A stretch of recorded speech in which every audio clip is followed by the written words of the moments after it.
Assalamualaikum Teh. Waalaikumsalam, selamat siang. Siang. Apakah benar ini dengan saudara Martin? Iya benar Teh. Baik. Apa kabar hari ini? Alhamdulillah baik Teh. Alhamdulillah ya. Iya. Martin, di depan Martin sudah ada 2 kursi. Kiranya Martin akan duduk di kursi sebelah mana yang menurut Martin itu posisinya nyaman dan enak? Boleh saya duduk di sini? Silahkan. Iya. Saya duduk di sebelah sini ya. Iya boleh. Nah, apakah posisi duduk saya sudah enak? Ya sudah cukup Teh. Bagaimana dengan Anda? Ya sudah Teh. Oke, baik. Saya sebelumnya sudah menerima intake info yang telah Martin kirim kepada saya kemarin ya. Iya. Kalau boleh tahu, apakah itu diisi sendiri oleh Martin atau diisi oleh orang lain? Saya pribadi sih Teh. Oke. Kebetulan. Oke, diisi oleh Martin ya. Nah, Martin bisa kenal saya dari mana sih? Dari kebetulan saya punya teman Teh, jadi kenal aja dari teman. Oh, temannya Martin, teman saya juga. Iya. Kalau boleh tahu dari siapa? Dari Septi Teh. Oh, Septi. Iya. Iya, kebetulan itu teman saya gitu. Martin kenalan sama dia di mana? Apakah dari SMP atau SMA? Kebetulan SMA Teh, satu organisasi. Oh, satu organisasi dengan Septi. Iya. Oh, iya. Oh ya Martin, tadi kan Martin kenal saya itu dari Septi, teman saya ya. Nah, boleh gak sekarang Martin memperkenalkan diri lagi kepada saya? Karena kan ada peribahasa tak kenal maka tak sayang ya. Iya. Jadi perkenalkan diri ya Teh, nama saya Angelina Martina, asal dari Makassar. Saya mahasiswa semester 5 jurusan manajemen ya. Kebetulan saya itu di sini merupakan mahasiswa rantau gitu Teh. Oh iya, baik. Berarti asalnya dari Makassar ya? Iya. Jauh sekali merantau ke sini. Iya benar Teh. Oke, baik. Sekarang izin memperkenalkan diri ya. Iya. Nama saya Nabahan Hayati Mustika Ati. Saya dari Prodi Bimbingan dan Konseling Universitas Muhammadiyah Tasikmalaya. Saya juga kebetulan semester 5. Iya. Nanti kita sama ya Teh. Iya. Untuk angkatan. Iya, betul. Iya. Oke. Sebelumnya apakah Martin sudah pernah melakukan sesi konseling? Belum pernah Teh. Oh, belum pernah. Iya. Jadi ini kali pertama Martin melakukan konseling. Iya, benar-benar pengalaman pertama. Berarti suatu pengalaman yang sangat berharga ya bagi Martin bisa melakukan sesi konseling gitu pada siang hari ini. Iya, benar. Tapi pernah mendengar kata konseling gitu di sekolah atau gimana? Pernah sih Teh, sering, tapi lebih ke kalau di sekolah itu kan terkenalnya BP ya Teh. Iya. Jadi tentang penyuluhan gitu, tapi belum pernah secara konseling intens kayak gini. Oke, berarti Ya. baru sekarang ya. Iya. Oke. Boleh saya jelaskan? Oke, jadi konseling ini merupakan suatu bantuan yang diberikan konselor kepada konseli yang membutuhkan bantuan untuk menyelesaikan permasalahannya. Nah, di mana konselingnya itu adalah Martin sendiri dan konselornya itu saya. Oke. Apakah dalam sesi konseling ini saya boleh memvideokan sebagai bukti bahwa kita telah melaksanakan sesi konseling pada siang hari ini? Boleh Teh. Oke, baik. Terima kasih. Nah, selanjutnya ada beberapa hal yang perlu Martin ketahui tentang konseling ini. Nah, di dalam konseling ini ada beberapa asas yang harus diperhatikan. Nah, salah satunya yaitu ada asas kerahasiaan, di mana asas kerahasiaan ini adalah segenap data dan informasi yang diberikan oleh konseli kepada konselor akan terjaga dengan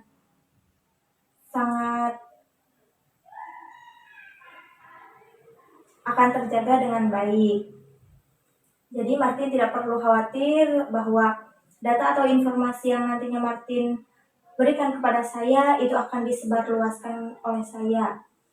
Kemudian yang kedua itu ada asas kesukarelaan, di mana Martin dengan sukarela bercerita tentang apapun itu yang akan Martin ceritakan kepada saya. Terus yang ketiga itu ada asas keterbukaan, di mana Martin itu dengan terbuka menceritakan apapun yang akan Martin ceritakan tanpa ada rasa canggung kepada saya.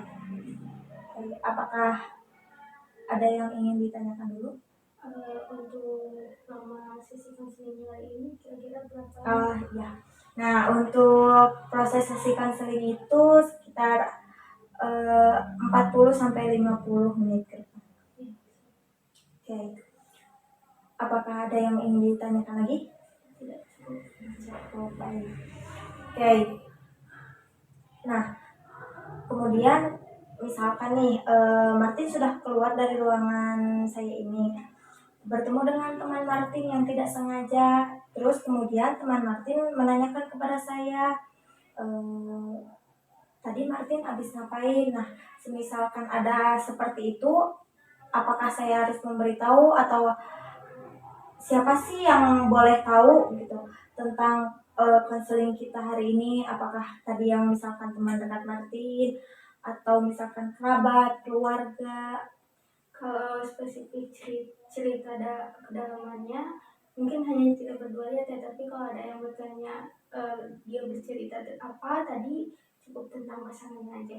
Oh, baik, jadi cukup diberitahu permasalahan tentang ini, Iya. tidak dengan seluruh cerita Iya. apa yang Martin sampaikan kepada saya. Iya, benar. Baik. Bagaimana Martin keseharian hari ini? Apakah kamu menyenangkan di perkuliahan atau tidak? Cukup menyenangkan. Ya. Apa yang membuatmu menyenangkan di perkuliahan? Karena kan saya mengambil jurusan yang saya minati juga ya teh, jadi alhamdulillah apapun yang saya lakukan membuat saya happy. Tapi di satu sisi saya kan karena kesini juga karena punya masalah mengenai personal dengan pasangan, jadi ketrigger lah membuat saya. Nah, apa sih yang membuat Martin senang di perkuliahan? Pada intinya sih emang banyak dosen yang baik, banyak relasi teman-teman juga dan organisasi, jadi cukup nyaman. Oke, jadi dengan banyak relasi dengan dosen, dengan teman-teman dan mengikuti organisasi membuat Martin menjadi lebih nyaman dan lebih menyenangkan ketika berkuliah seperti itu. Dan tadi juga Martin mengatakan bahwa Martin itu terganggu oleh suatu pasangan kendala gitu. Nah, boleh diceritakan spesifiknya seperti apa, Martin? Iya, jadi kan saya itu punya pasangan ya, saya itu menjalin hubungan sekitar 5 tahun dari awal tahun 2018. Nah, awalnya sih memang karena zaman-zaman masa sekolah pasti waktunya selalu banyak ya, panjang, saat dianya selalu ada buat saya. Nah, tapi sekarang gimana masa saya juga kuliah, dia kerja, saya ngerasa dia tuh berubah teh. Jadi saya tuh ngerasa ini tuh baik gak sih ke depannya, ini tuh dia tuh serius gak sih sama saya. Jadi saya tuh ngerasa feeling lonely gitu teh, kesepian aja karena waktu dia udah nggak ada buat saya. Oh, jadi Martin selalu berpikiran bahwa sikap dia itu berubah, apakah kedepannya dia akan serius kepada Martin atau tidak. Iya, Gitu. betul. Nah, lalu apa yang menyebabkan Martin berpikiran seperti itu? Apakah ketika dia sedang bekerja Martin kuliah dia tidak memberi kabar atau seperti apa? Iya teh, benar. Jadi kalau saya sih mewajarkannya teh, kalau dari pagi sampai sore itu nggak ada. Jadi saya tuh maunya malam minimal ada untuk saling berkabar bagaimana kegiatan hari ini. Tapi kadang malam aja nggak ada teh gitu. Jadi ya berubah banget. Oke, jadi yang Martin rasakan itu keseharian yang sangat sepi gitu. Tapi ketika malam itu ingin berbagi cerita dengan dia Ya, gitu. benar. Nah, terus selain itu apakah ada lagi hal lain yang mengganjal gitu? Mungkin untuk perihal perbedaan prinsip juga ya teh. Jadi saya pikir juga kalau emang kedepannya saya masih sabar menghadapinya, tapi saya bingung. Saya di satu sisi saya sayang sama dia, tapi di sisi lain dia berubah karena memang saya pikir juga prinsip kita berbeda. Jadi kalau misalnya dilanjutkan pun takutnya nggak ada jalan keluar gitu teh, karena terhalang restu. Oke, jadi ada beberapa prinsip di antara kalian yang berbeda yang menyebabkan bahwa kamu berpikiran ini kedepannya apakah kita akan bersama atau tidak gitu. Ketika tidak, alasan yang paling kuat itu dikarenakan prinsip tadi yang berbeda itu. Benar. Nah, apakah ada hal lain juga selain tadi prinsip, terus misalkan kayak ingin dikabari gitu, hal yang paling mendasarnya gitu? Kalau mendasarnya sih karena emang merasa hubungan kita udah lama ya teh. Jadi Ya. kalau di pikiran aku kalau emang kita udahan juga ya sia-sia aja gitu teh gitu. Udah mempertahankan hubungan yang lama, Iya. tapi posisinya masih saling sayang Iya, gitu ya. benar. Oke. Ada lagi? Mungkin cukup tes itu aja. Oke, jadi dapat saya simpulkan bahwa Martin itu takut hubungan kedepannya tidak jelas dikarenakan adanya perbedaan prinsip antara kalian berdua, kemudian kabar yang tidak beraturan gitu ya, dan mempertahankan hubungan yang disayangkan untuk diakhiri seperti itu. Iya, benar. Baik, nah apa sih yang Martin harapkan dari sesi konseling kita hari ini? Saya sih berharap ya teh, kalau memang jodoh sih emang itu takdir ya teh. Tapi yang saya mau tuh pasangan saya tuh meyakinkan saya setidaknya dengan sikap dia. Jadi kesayanya juga enak lah untuk mempertahankan yang benar-benar dia tuh emang, saya yakin meskipun kita beda prinsip gitu teh. Tapi kalau sikapnya aja beda kan kitanya juga pasti ya gimana dong gitu. Oke, baik. Jadi Martin mengharapkan bahwa dia itu setidaknya membuktikan dengan sikapnya, dengan effortnya gitu ya. Oke. Nah, hal kecil seperti apa sih yang ingin Martin terima dari dia? Misalkan dari tadi kan Martin menjelaskan bahwa meyakinkan dengan sikap yang seperti apa? Mungkin untuk sesekali ya teh emang dia suka ngabarin untuk kayak ya saya lagi sibuk kerja, tapi kan cuma kabar gitu aja kan ibaratnya lama-lama jenuh, bukan jenuh ya, feeling lonely-nya tuh, kesepiannya tuh ya haruslah ada telepon untuk saling cerita berbagi gimana aja gitu. Ya, Oke, jadi dari sikapnya harus berubah itu dia harus lebih peka gitu ya terhadap Martin. Jangan cuman kayak misalkan chat hari ini saya sibuk udah gitu tanpa menjelaskan bahwa sibuknya dia itu seperti apa dan bagaimana. Kayak ada hal lain? Mungkin cukup itu aja sih yang bikin dia banyak berubahnya di situ aja.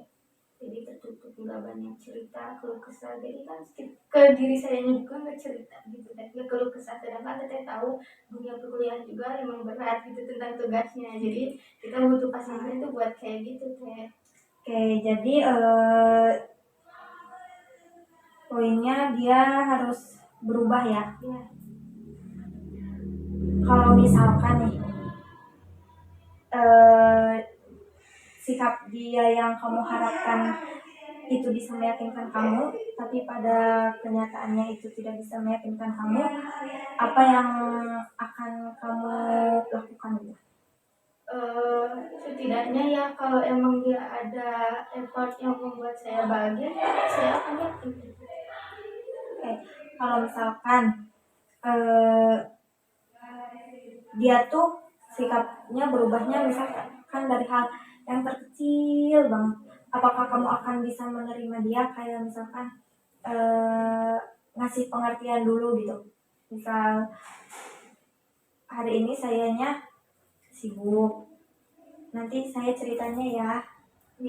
Pasti saya nerima sih teh, soalnya kan saya juga tahu tentang kegiatan dari pagi sampai sore, misalnya tuh tahu lah tentang kesibukan kita masing-masing gitu. Tapi malamnya setidaknya ada waktu gitu. Udah gitu. Oke, berarti ingin lebih ke perubahan sikap dia Iya, gitu ya. iya. Ada hal lain yang ingin diperbaiki selain dari sikap dia? Mungkin nggak ada teh, cukup itu aja. Kalau dari diri Martinnya gimana? Kalau diri saya sih mungkin karena memang kesepian gara-gara di malam hari capek nugas, jadi butuh buat sharing-sharing support system gitu ibaratnya teh. Jadi pengennya tuh kalaupun nggak setiap hari tapi di waktu-waktu tertentu ada gitu. Oke, jadi Martin sangat membutuhkan support system karena dunia perkuliahan itu tak semudah hanya menenteng tas gitu ya. Iya benar. Jadi kita butuh partner untuk sharing dan Iya, lain iya. sebagainya seperti itu. Bagaimana sih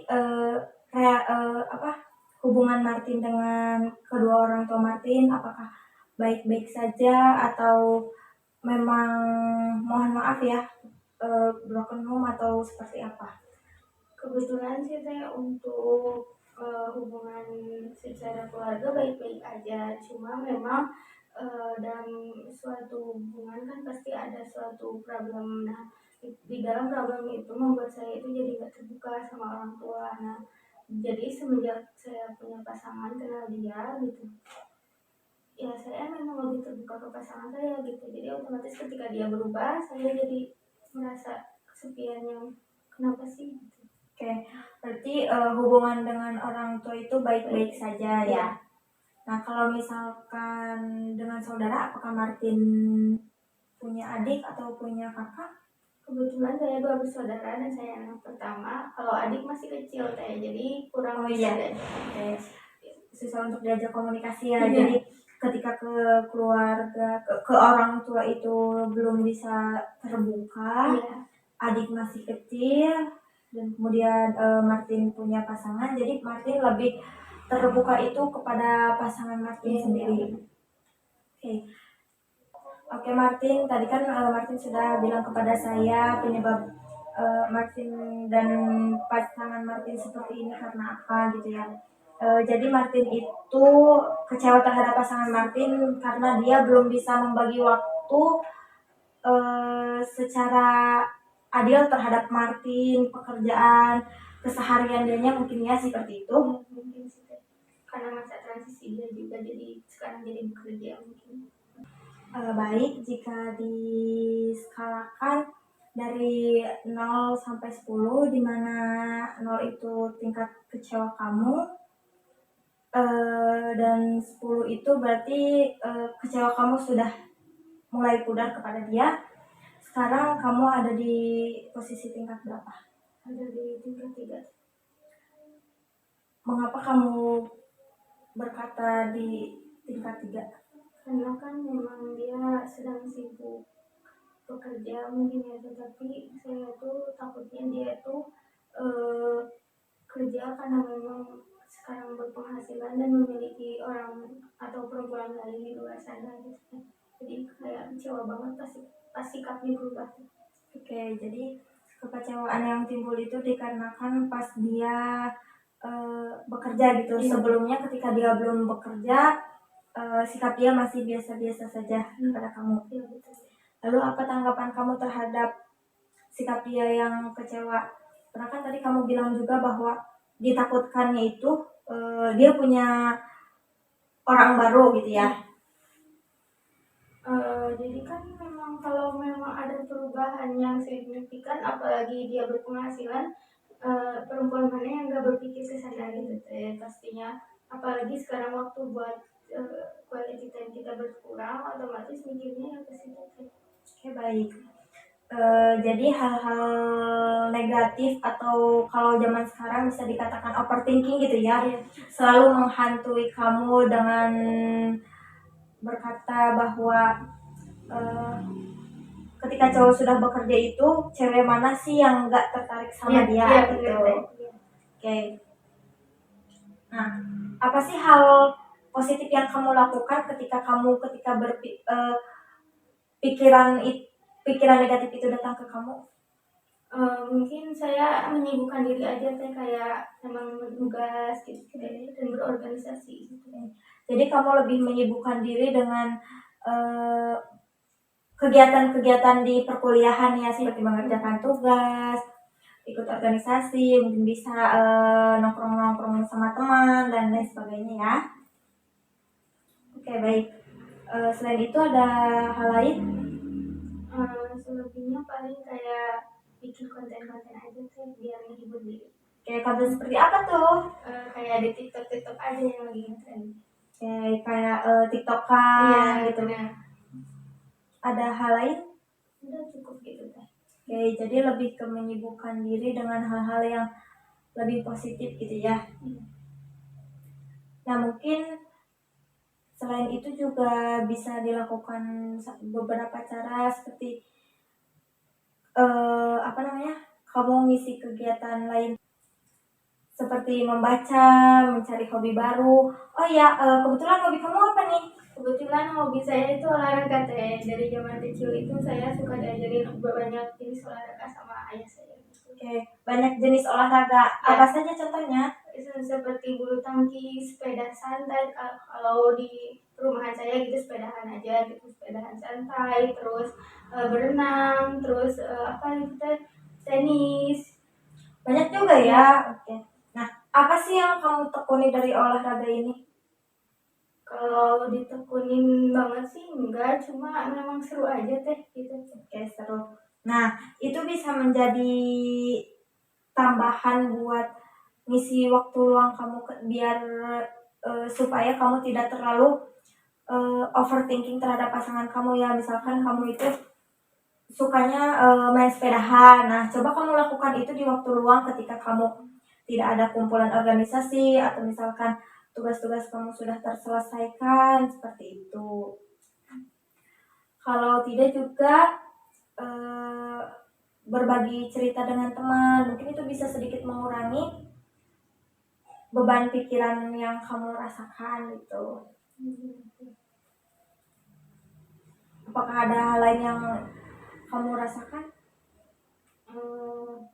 Lebih tepatnya sih itu aja deh, cukup kecewa karena kecewa. Oke, baik. Nah, setelah kamu bercerita ini, sekarang kamu merasakan apakah ada peningkatan karena sudah menceritakan kepada saya, atau gimana sih rasanya ketika sebelum bercerita kepada saya dan sudah bercerita kepada saya? Apakah ada perubahan yang kamu rasakan atau tidak? Ya sih, sebelumnya saya agak keinget juga ya tentang mencari hobi baru, apalagi hobi lama juga memang udah lama nggak ditekunin. Tapi benar kata teteh, kalau emang lagi perasaan itu muncul atau lagi kesepian, mungkin saya harus menyibukkan diri lagi ke hal-hal yang lain gitu. Jadi lebih relax aja, jadi lebih terbuka aja pikirannya. Oke, berarti perasaan kamu sudah lega gitu ya ketika sudah mengungkapkan apa yang kamu tumpuk di dalam hati kamu ketika sudah bercerita kepada saya. Setidaknya tumpukan-tumpukan itu berkurang. Benar. Oke. Ada hal lain lagi? Mungkin karena memang pikiran negatif saya yang terlalu overthinking juga ya teh.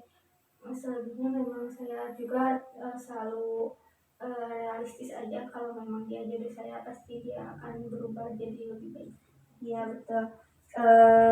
Kita juga harus mengingat kepada takdir ya gitu, bahwa kalau misalkan orang itu sudah ditakdirkan dengan kita, sejauh apapun kita pasti akan dipertemukan kembali bagaimanapun jalannya.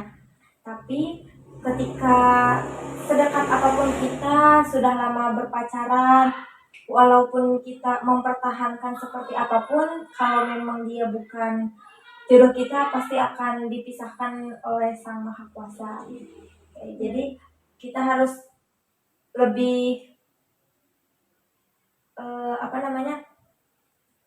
ikhtiar untuk kedepannya, karena kan kita tidak bisa menebak kehidupan kedepannya itu seperti apa. Kita hanya bisa berusaha dan berdoa seperti itu Teh Martin. Siap, terima kasih. Oke, baik.